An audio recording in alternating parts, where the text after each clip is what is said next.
It is now my great pleasure to introduce our Dean, Dr. John R. Finnegan.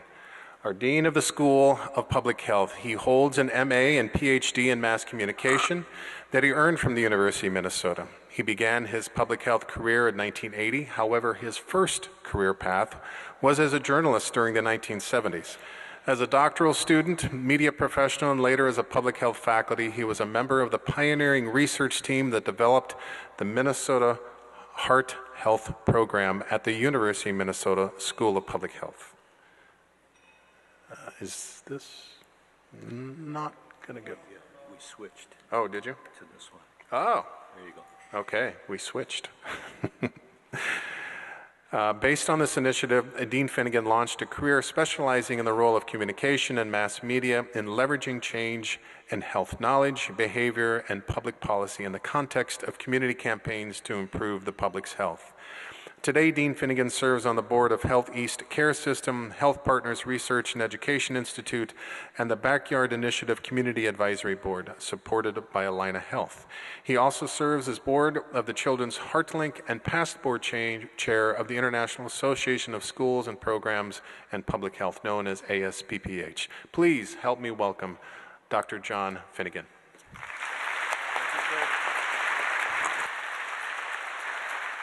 Let me add my welcome to those you've already received. Everybody, please stand up for a moment. Rise, rise, rise. We need blood flow. We need blood flow, ladies and gentlemen. And one of the things I've learned in public health from the people that do physiology and so forth is that just the act of standing up helps that blood to kind of flow back into the brain. It's really, really important. Now I'm going to ask you a couple of questions before I get underway here.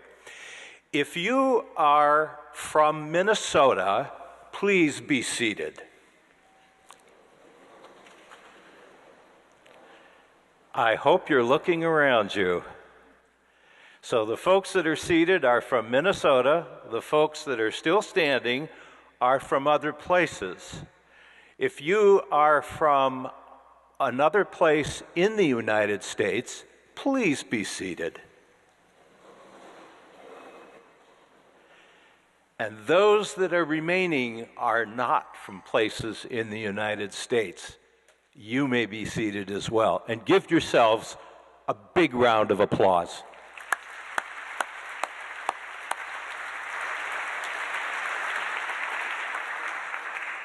I think that you've seen from our opening talks here that the issues that we face in public health are really big picture issues. Back we go. We are talking about big challenges, and we are saying that those big challenges need big solutions. That's why we have the Milky Way galaxy in the back of these things. That's how big public health is. It's a very large tent. If you go through our list of faculty, you will see on our website very clearly that there are about 24 or more levels of training of our faculty. We need all these disciplines when it comes to dealing with the challenges of public health. The focus, as you've already heard, is about populations and communities. It's about the environment.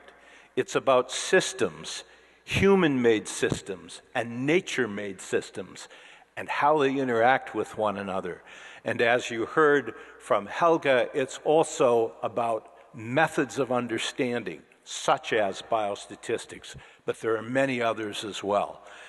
No one of you can master everything.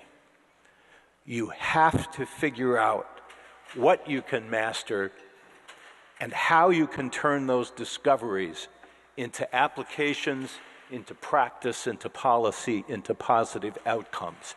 And you can't do it alone. It has to be collaborative. That is the critical issue in public health. These are 6 words, 6 phrases that in my view describe public health in the 21st century. It's collaborative.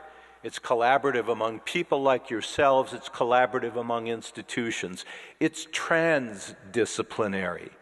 No single discipline has a lock on public health. We need that big tent with all those disciplines present. It is interprofessional. We do a lot of training of people in the professions. This university is one of very few in the United States that actually has all of the health professions represented here. And I mean nursing, public health, dentistry, medicine, pharmacy, and veterinary medicine, as well as allied health sciences and, of course, public health. There are two other universities that have all of those represented, the Ohio State University and the University of Florida at Gainesville, but you chose the best one. It's also, we cross sectors. You heard from Marizon and also from Bjorn that if you want to change things, you're working with multiple sectors, public and private sectors, for example, working across NGOs, working across government, working across employers, working across churches, working across communities. All of these things become important because the roots of public health challenges are rarely in one single place. It's global. Whatever happens in the smallest village of India, of Africa, or of Minnesota should be of great concern to everybody in every other community across the country. Climate change is a reality, whether or not you want to debate the causes of that, and we never thought we would see West Nile virus in the state of Minnesota. We're renowned for our glacial winters, right? Well, not so much anymore, not so much. And we never thought that we would see infectious diseases here in Minnesota through animal vectors that largely have been in warmer places, more tropical areas and so forth. So global is here, and we got to get used to it, and we have to recognize that we are part of that globe. And finally, digital. And I say digital because we are in the middle of a revolution that is every bit as important as the original industrial revolution that swept across Europe and went sweeping around the rest of the world in the 19th century. And when you're in the middle of a revolution, you don't even know what the dimensions of that revolution are fully going to be. But I'll give you one example as somebody that grew up in the analog world and now lives in the digital world. You may find this odd. We have things that we call libraries. Have you heard of them? Well, when I was doing graduate work in 1873, you actually had to get up excuse me, and go find the information physically. I know this seems just bizarre, but you had to drive to the place where the library was. Now we use this device up here, and so much of it is online. Maybe you have to go collect information if you want to go visit people in neighborhoods and things like that. So we still need those skills. But the revolution that we're in terms of communication, in terms of technology, is affecting everything worldwide. It's affecting our politics. It's affecting our policy making. Sometimes for the good, sometimes maybe not so much. There are mornings when I wake up and I think I'd like to shut off Twitter for the whole world just for a day or two. What do you think? All right.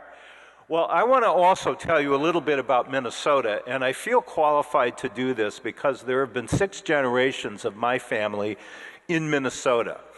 3 generations in front of me, and 3 generations behind me and 2 generations in front of me. So yes, I have a grandson now. That's really fun. I want to tell you a little bit about this. Minnesota, the first life that appeared here was about 500 million years ago, and the fossil record shows that Minnesota was largely underwater back then. Some say we still are underwater, but that's a different metaphor. The first humans actually came here about 12 to 15,000 years ago at the end of the last ice age, and they were the ancestors of today's American Indian tribes. And where they originated from is very likely from Asia, and they crossed the Bering Bridge that led across the Bering Sea at that point of time, and humans for the first time flowed into North America, and a number ended up right here in Minnesota. And as you heard Tim say early on, the whole name of the state of Minnesota actually comes from the Dakota language. We used to sell a beer here in Minnesota years ago, and they turned that land where the waters are so clear they reflect the clouds. That's the accurate translation, but they turned it into something like the land of sky blue waters, right? To advertise a beer. I like this one better. So the University of Minnesota is actually not just this campus. You see us there in the Twin Cities, but we also have 4 other campuses. One in Rochester, Minnesota, which, as you know, is the home of the Mayo Clinic. That is south of us, about 70 miles or so. But also out in western Minnesota in Morris, and up in northwestern Minnesota in Crookston, and over in Duluth, which is on the Big Lake. Minnesota is a very, very diverse state for those of you that don't live here, and I'm also amazed at, for those of you that do live here, how many parts of Minnesota you haven't seen yet.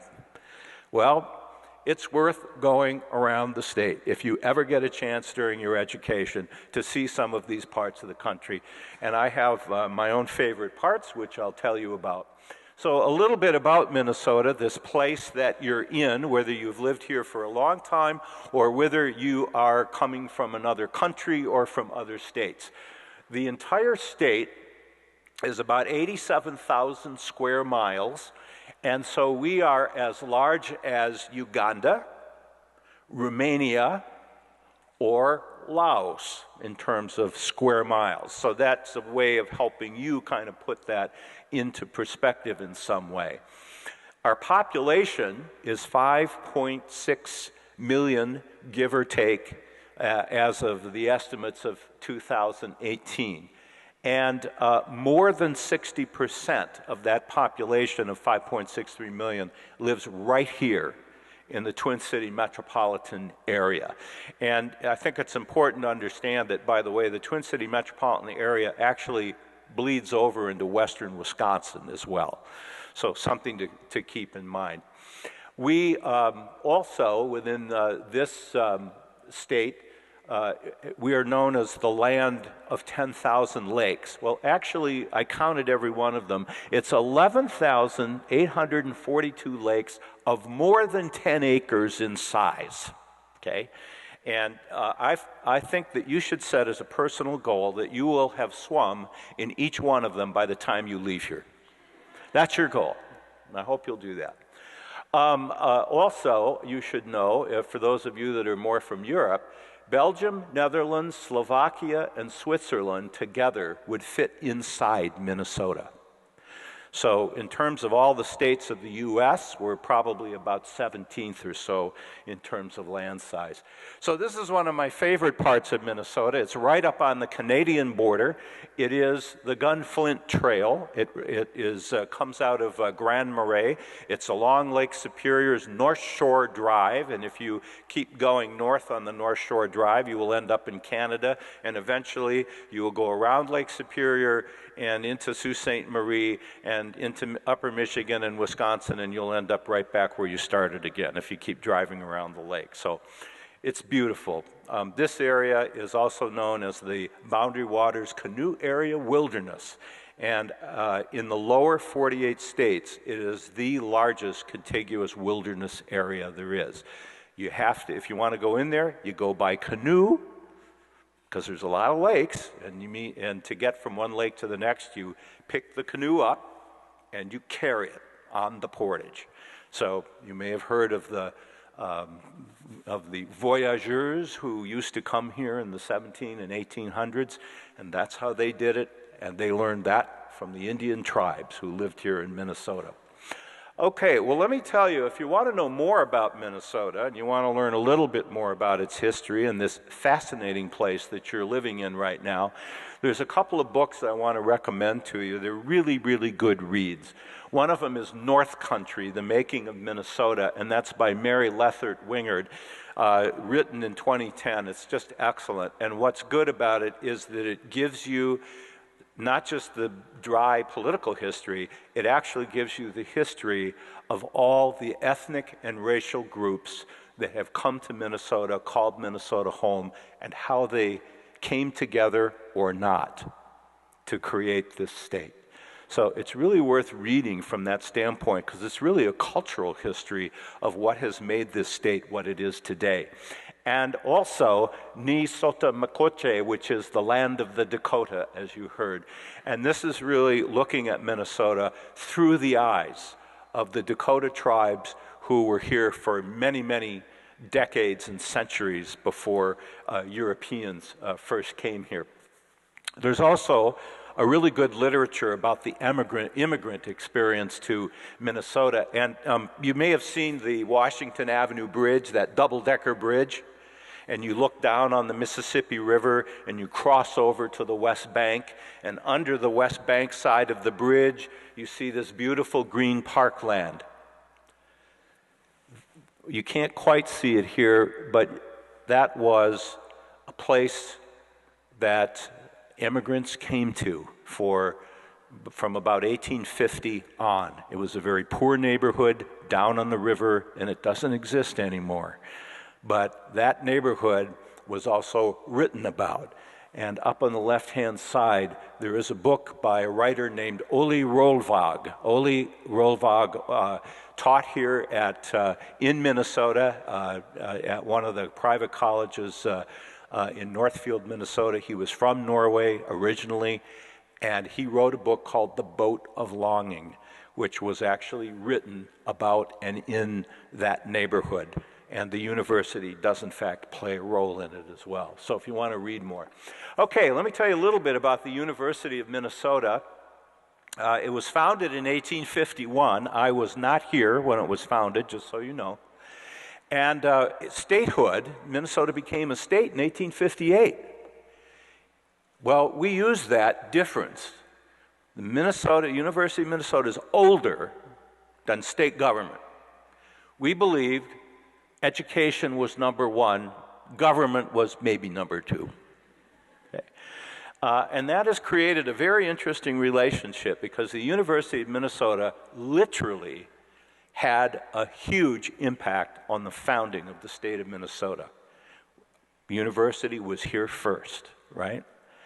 And so much of what Minnesota became was because of this University of Minnesota, which eventually became a land-grant university, which is why we celebrate the tribes that lived on this land before Minnesota was a state.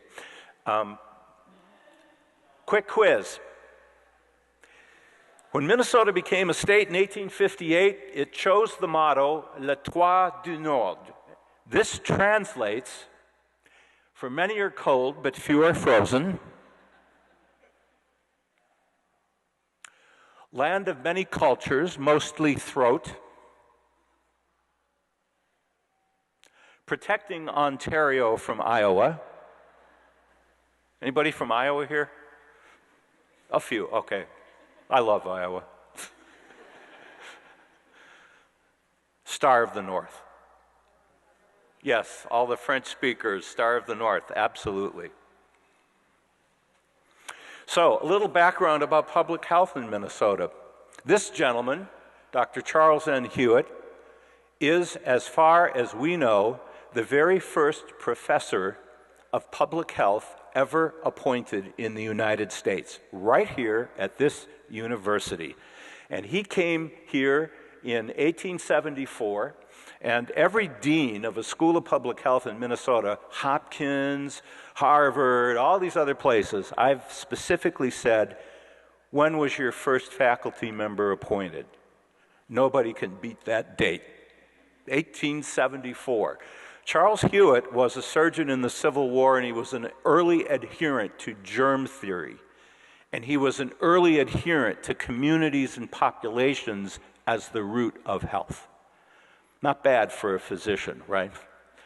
Somebody who learned early on that there were such things as determinants, social determinants. In fact, he was so enamored of this emerging field of public health that he was a founding member of the American Public Health Association, eventually became its president in the 1880s and early 1890s, and he went to visit the people who really built the germ theory of health. And that, of course, was Louis Pasteur in France as one of them, and also Robert Koch in Germany. So again, no flying in the 1800s. You had to get on a ship and hope it didn't sink and go across the ocean and travel by train or ox cart or whatever to be able to meet those people. And he brought back that technology of how to create vaccines, especially in the area of smallpox. Absolutely amazing. It really helped to turn Minnesota into a state that has valued its health.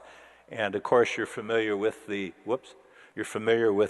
Mayo Clinic and so forth as a part of that legacy as well. So we didn't get around to founding a real school of public health until about 75 years ago, 1944. Gaylord Anderson was an MD with a doctorate in public health from Harvard University, and he was the founding dean of this school. And if the Mayo brothers, Charles and Will Mayo, had not bequested a large amount of money, we probably wouldn't be sitting here today. But their estates helped to found the school that you're in. And to this day, I am able to give out Mayo professorships in public health. Charles and Will Mayo were the sons of Charles Worrall Mayo, and he built the Mayo Clinic in the 19th century as a response to a tornado that created a natural disaster in Le Sueur, Minnesota. It was a public health response. And so that's largely where Mayo comes from, and we do have connections with Mayo and the University of Minnesota to this day. But while Dr. Anderson was serving in World War II with the Army Medical Corps, Dr. Ruth Boynton, a physician, and was the acting dean, and she was a researcher and administrator in her own right. And also, you know that Boynton Health Service is named after her. She directed that for many, many years. The story of Ruth Boynton and her role in being the interim dean of this school is a story that hasn't been told nearly as often as it should be, but we're telling that story now. A little bit about scientific highlights. Leonard Schumann, you may have heard of the 1964 U.S. Surgeon General's report on smoking. Well, Leonard Schumann was one of the members of that particular council. Leonard smoked about a pack and a half of cigarettes a day. And when he got home, when they had presented the data in the lower right-hand side, Luther Terry was the Surgeon General at the time. He got home and he went out into the garage where he kept his stash of cigarettes, and he was going to have a smoke, and they were all gone. They weren't there. So he asked his spouse, "What happened to my cigarettes?" And she said, "I saw the report on television, and you're stopping right now." He did, and he never smoked after that. Ancel Keys. Many of you know the Mediterranean diet. Many of you know the issue of cholesterol in the blood and its role in cardiovascular disease, atherosclerotic disease, and so on. Well, Ancel Keys worked here at the School of Public Health, and he's very well known. He passed away at the age of almost 101. And he and his wife, Margaret, introduced the United States to the Mediterranean diet. So that diet that we sort of take for granted today as part of American cuisine got introduced to us by them in a New York Times bestseller, which is down there on the right-hand side. And Ansel himself appeared on the cover of Time magazine in 1961 because of the research that they were doing about the relationship of diet to health. And if you read the news on a regular basis, you know that some of that legacy is under attack by revisionist historians. And some of the things, of course, are science has to start somewhere, and we build on it, and science changes over time. And knowing, having met Ansel, he would be the first to tell you that science evolves. If it didn't evolve, we wouldn't grow. Jim Hamilton was the founder of one of the first-degree programs in hospital administration. That's a program that Bjorn is associated with. Today it's called health administration or health care administration. But this was really important because it was really the first time that we talked about how do you design and manage and organize hospitals and health care. And John Kralewski, who is still going strong, one of our emeritus faculty members, was the founding director of the Center for Health Services Research, which is part of our Division of Health Policy and Management. Environmental health sciences. That started out in the 1930s, and it became part of the School of Public Health officially in the late 1940s, and it is an extraordinarily important program because of that focus on environment. And today, the focus on One Health, the interaction of humans with the environment and how that impacts our health, not only in infectious disease, but in chronic disease as well. Biostatistics used to be called biometry.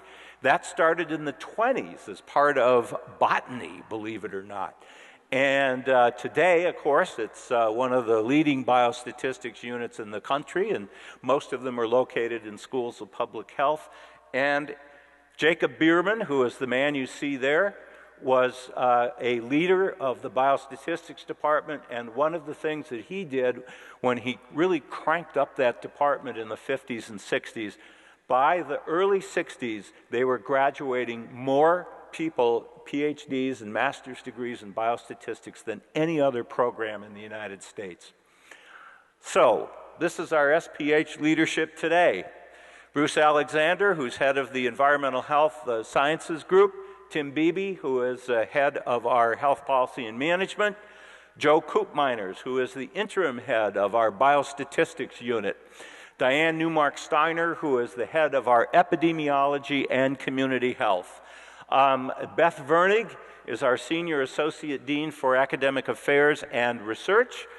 I don't know who the guy is in the middle. And then on the right-hand side is Kristen Anderson, who is our Associate Dean for Education and Student Affairs. So, take advantage. The advantage you have at Minnesota is there is so much here. It's a blessing and a curse sometimes because there's a lot here, and knowing everything that we have available to you is sometimes a challenge. But these are all the colleges, essentially, that you see in the University of Minnesota, 19 colleges and schools.